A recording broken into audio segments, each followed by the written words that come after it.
Hello and welcome to TSK F1. My name's Rich and this is your daily dose of Formula One news. How are we all doing this morning? We're going to be talking about Fred Vasseur and the need to focus at Ferrari, a theme that's continuing, isn't it? Also, Mercedes talking about why team orders were not used in Jeddah, something we've spoken about on the channel, not really saying it should have been or anything like that, but Mercedes have said something about this. And then really the big news of the day, which came out yesterday actually, is that Porsche are actually not going to be joining the Formula One grid. So please do make sure you're hitting that like button on the stream and also making sure to hit that subscribe button down below. Do get involved in the conversation in the chat, guys. Share your opinion, share your thoughts on what I'm talking about today. So, when I get into the right spot. The first story today is Fred Vasseur talking about how Ferrari need to improve. Now, we've been speaking about Fred and Ferrari in the last few days where they've pretty much released statements which were Bonotto-esque and of that sort of, vibe where he's talking about that it's not good to sort of acknowledge that, well, not acknowledging there's a problem and things like this. But I think Vasseur is more aware than he ever has been now that he's there and embedded within Ferrari. He says, I think it's not the right attitude to think about the gap, to think we will be able to close the gap and so on. We have to be focused on ourselves, that we know when we are weak and we need to improve on this one. And these follow on from him trying to work on the working culture within Ferrari. And he says, we know that we have to improve, but I think it's the DNA of our sport. It's not just due to the DNA of our current situation. We know that we have to work and will continue, and be sure that from tomorrow morning, I'll be in the office and push like hell. Now, I kind of get what he's saying, and I do wonder whether it's a bit of a language barrier, but he said him. I'll just repeat that. He says, "So do you think that Ferrari can catch Red Bull?" He was asked, and he said, "I think so. We have to continue to push, but I think it's not the right attitude to think about the gap." To think we'll be able to close the gap and so on. We have to focus on ourselves. And I kind of get why he would say that, but I can't help but feel it's important to acknowledge that gap, to acknowledge the difference between the teams. But focusing on themselves is, I feel like this is a very Bonotto-ish sort of comment that's being made here. And I don't think it's a denial of anything being wrong in Ferrari. The analysis of it is difficult because it's almost like they're very aware stuff is wrong, but they're not changing much, are they? Nick saying, hurts me to say 2 races in, Ferrari already need to concentrate on next year, already to close any gap. You attempt to close the gap, Red Bull are going to improve also. Yeah, sort of, Nick, but I think if they've got, I think the same as Mercedes, I think, and I'm pretty strong in thinking we're going to see Red Bull stagnate later in the season. I think that the wind tunnel penalties and things like this will really take effect later in the season. Now, I think that obviously Red Bull have got a massive gap at the moment, but I do think once we get into the second half, final third of the season, Red Bull are really going to plateau in terms of performance. And again, we have stable regulations until 2026, don't we? So the way I see it is that if Ferrari concentrating on next year, is Ferrari concentrating on this year? Because unless they do a complete step change and total concept change, then this car is what they've got basically until 2026, isn't it? So really, them concentrating on next year is maximising this year's car, isn't it? It's a different situation to what Mercedes have been talking about, really. Yeah, I think time for more dynamic sort of management. Well, I think Fred's the right guy. I think the problem is that there's a lot of pressure in Ferrari to maintain public perception, isn't there? And Ferrari haven't delivered for a while. Now, okay, they've had race wins and things like this, but really, you know, Ferrari actually need to put on a title charge, don't they? And I know people like to kid themselves last year that they did, but they really didn't. They were miles and miles behind. It wasn't quite as much as this season, but last season they really were so far behind.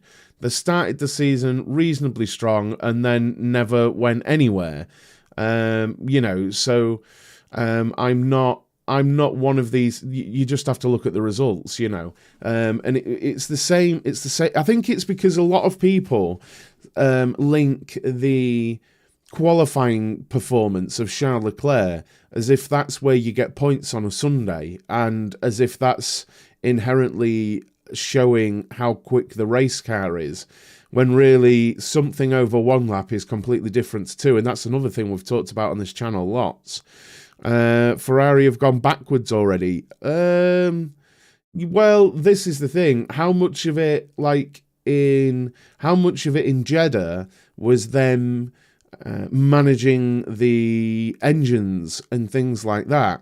And how much of it was just raw pace or them trying to manage it? I think we've got a while yet before we see. Now, updates that we'll see right now are updates which were pre-planned, right? Right now, unless it's a tiny detail, right now we won't be seeing updates that were born of the data from Bahrain testing. We won't see those updates yet. They're a ways down the road.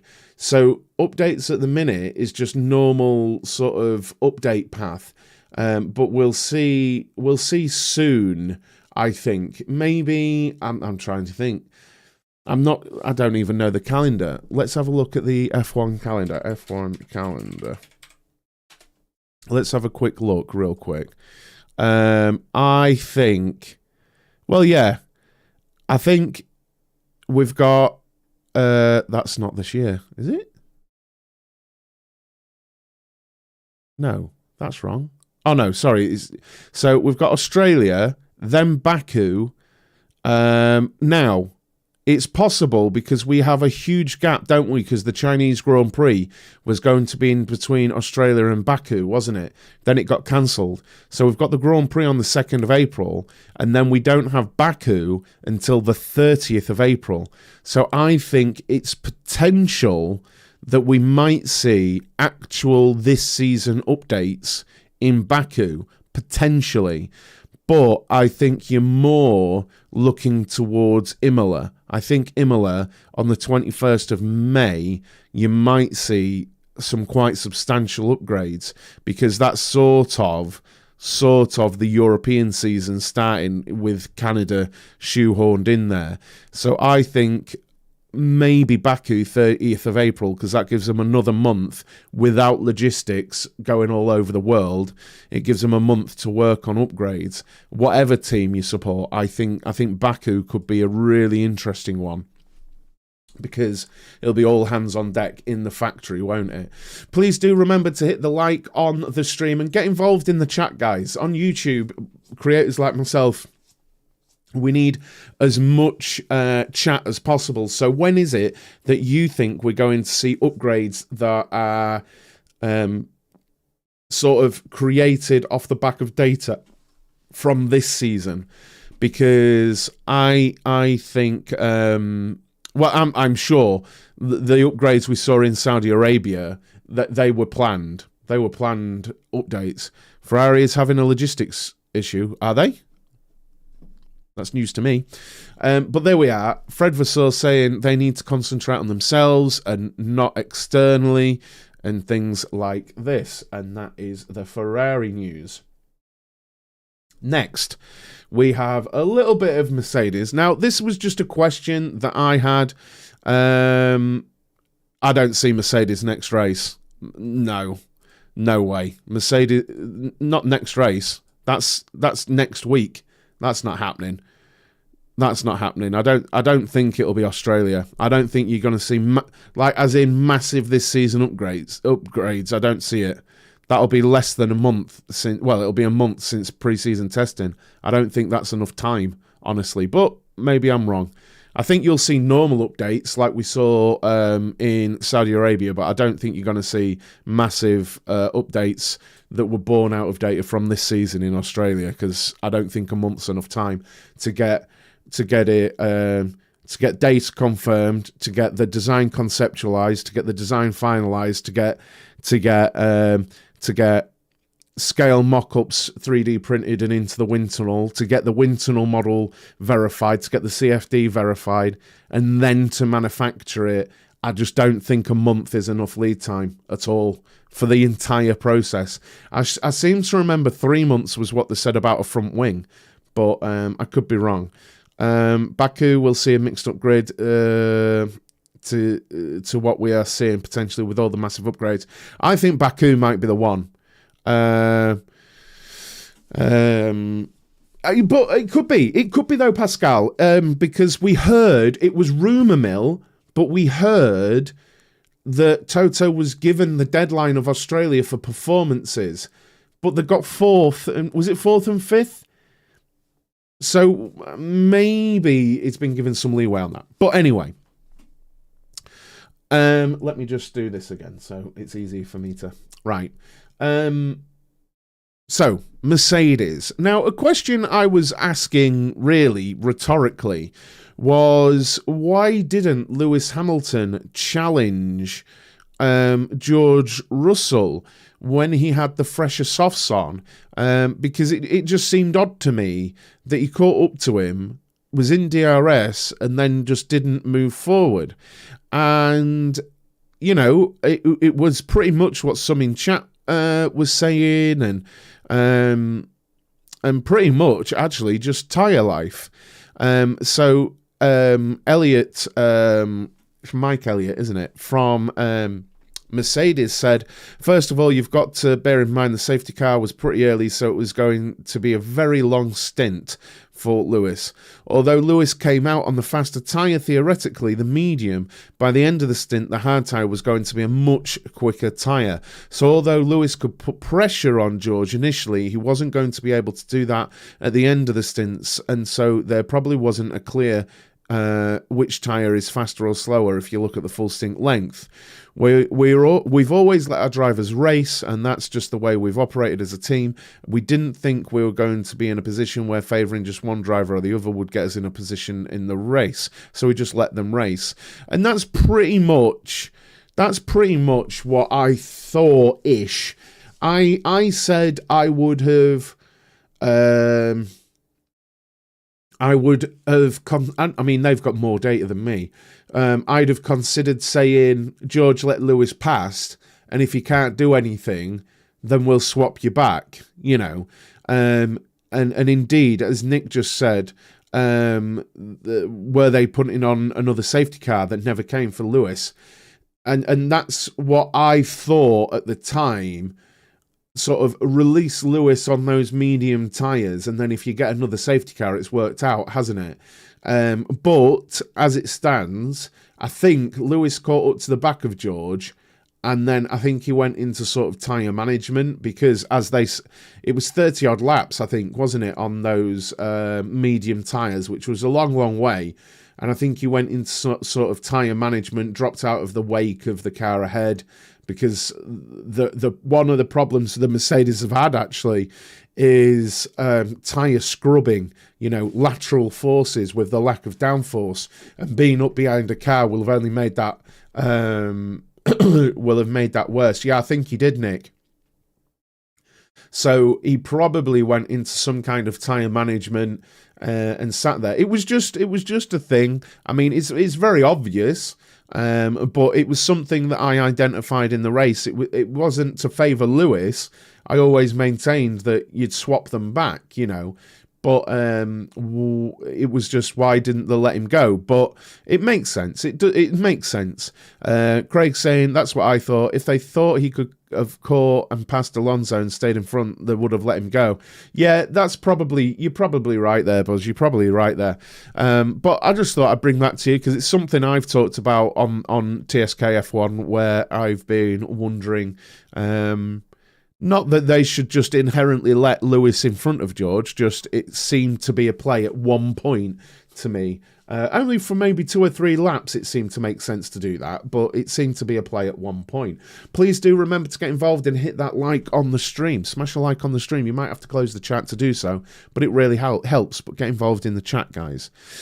And really, the big news of recently is this, that Porsche have decided that it scrapped plans to enter Formula One after failing to find a partner suitable in the sport. Needed a bit of tea. Now, it's mainly because of what they wanted to do. Porsche wanted an equal footing partnership, and they say the premise was always that a partnership would be based on an equal footing, which would not only include an engine partnership but also the team. This could not be achieved. So that's the problem, that they couldn't get that with any team. So when we were saying when we were seeing Red Bull Porsche, it was more than what the Red Bull Ford thing is going to be, right? Red Bull Porsche would have been an engine partnership, and it would have been a team partnership, and everything like that. Whereas what they've ended up doing with Ford is the team will remain Red Bull. The internal combustion engines will remain Red Bull powertrains, but Ford will bring in the hybrid technology only, whereas Porsche wanted a much more in-depth partnership, so that they'd bring their expertise on board for the powertrains, they'd bring their expertise on board for the team, and I can understand why that would be a difficult thing to achieve. But they've said that they're going to focus on existing motorsport projects, including Formula E and its return to the World Endurance Championship. And they're just saying that basically they saw there would be there'd be no willing collaborators for at least the next decade, is what Porsche, or rather Volkswagen, that's what they see, that it's going to take at least a decade. But obviously Audi, a sister, a cousin brand under Volkswagen, are being involved, buying the Sauber team and building its own engines. That's what they were looking for with Porsche. So that's how Audi is going to operate. They're going to be out of the Sauber factory. It's in Switzerland, right? I think Sauber factory in Switzerland, and I think it's going to remain Sauber basically, but Audi are going to be building their engines. I wanted to stay in Stuttgart, but it's probably, or is it Cologne, something like that. But Audi are going to be building their engines there, but it's also a collaboration with Sauber, so that it becomes like a works team, but Sauber put a lot of guarantees in place for their employees, was like Porsche banked on Red Bull as a partner, and that was that. It's a curious one, isn't it? Because especially seeing as they're the same group, that Porsche went into Sauber and got it. No, sorry, Audi went into Sauber and got it done, and Porsche went into Red Bull. But then again, where would you go? I guess you'd have to guess that Porsche will have spoken to Williams. I wonder if to me, despite having a really good apparent relationship with Ferrari, Haas would have been a good shout, wouldn't it? And I guess that Porsche wanted something ready-made, so a Porsche-Andretti partnership probably doesn't make sense because that's not ready-made.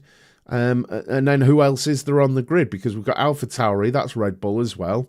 Aston Martin are definitely their own thing. You can't have Mercedes or Ferrari. Alpine are their own manufacturers, so you can't have Alpine Porsche. McLaren Porsche. McLaren, really, it's a competitor, isn't it? Because of McLaren supercars. So the only other option, really, I think, was Williams or Haas. I'm feeling like, really. And probably not Haas because they're so embedded in with Ferrari. So off the top of my head, the only other option was Williams.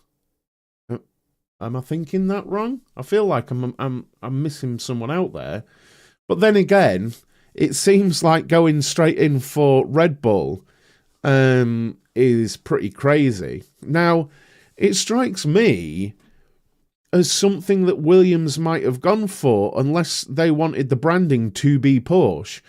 But obviously, I'm a bit of a traditionalist and I would want Williams to stay in the sport, but I wouldn't be mad at Williams Porsche or Porsche Williams. I'd probably want Williams first, to be honest, as a bit of a purist.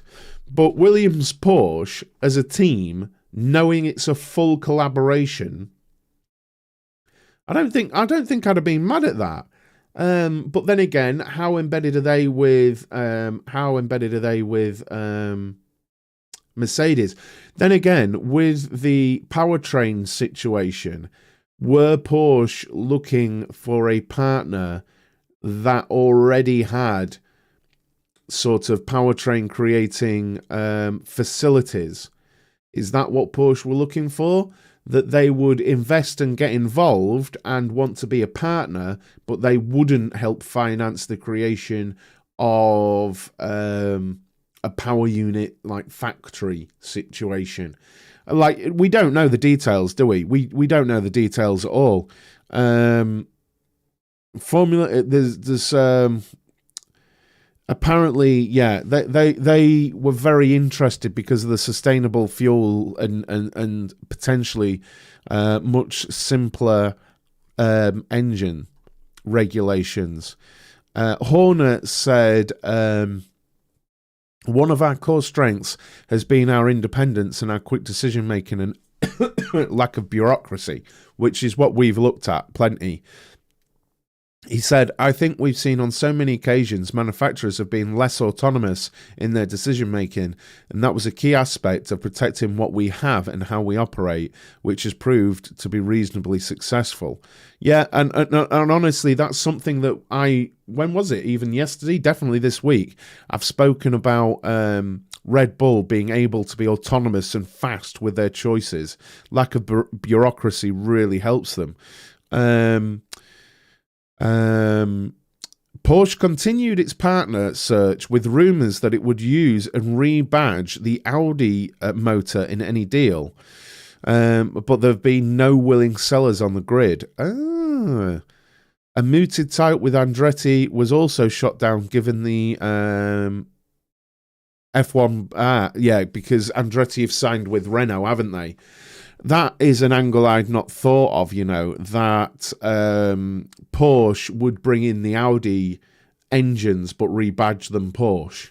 Like, you know, like Red Bull are running Honda engines now, but it says Red Bull powertrains, right?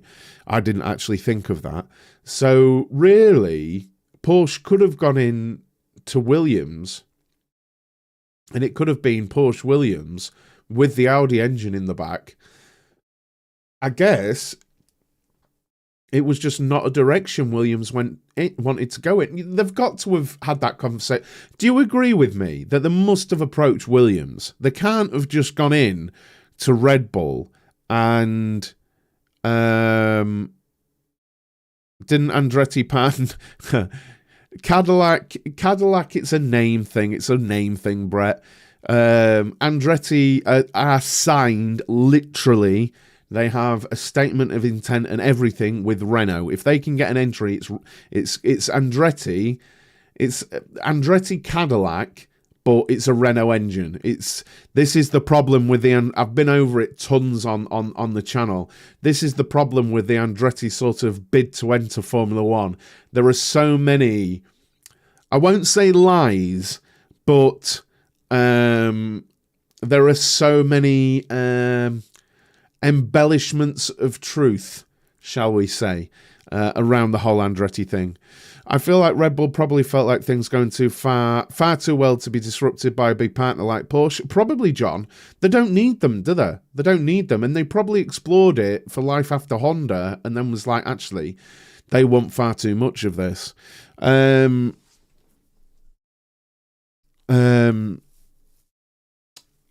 just having a quick read here. Basically, that puts them out until at least 2031 out of Formula One, Porsche, effectively. Yeah, the Honda engine has really come good, hasn't it? It's really come good. But saying that, you know, it's easy to see, like, because it's in the back of the AlphaTauri as well, isn't it? The Honda. Or am I brain farting? I'm sure it is.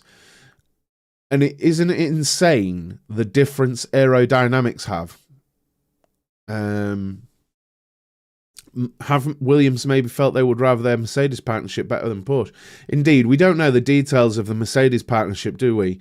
I guess it's much like Aston Martin's, where they get the engine, they get the running gear, they get the rear suspension sort of area and things like that.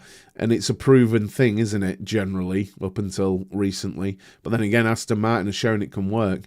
But, yeah, maybe it was just too many unknowns. Now, for me, I should make a video on this, because I think Audi are going to come in and win. Well, not win immediately, but I think they're not going to be at the back. I think they could straight away be somewhere around the midfield, which I know is a big thing to say, but I do think they'll get it right pretty quickly, Audi, because they just win, don't they? They just win. But there we are. Porsche out of the running for my website's down. Out of the running for an F1 placement and have pulled out of their bids.